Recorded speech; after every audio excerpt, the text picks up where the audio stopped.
Usap-usapan sa showbiz ang rumored na paglipat ng isang kilalang kapuso talent sa ABS-CBN. Ayon sa nakalap na insider, ito raw ay matagal ng free agent matapos ang stint sa parehong ABS-CBN at GMA noong mga nakaraang taon. Bakit muling sasabak sa Kapamilya Network?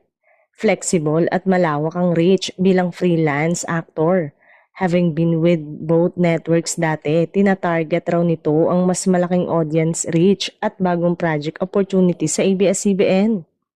Mabigat ang recent project. Matapos mga pelikulang matagumpay, sa takilya ay tila handa na siyang ituloy ang bagong chapter ng karir sa Kapamilya side.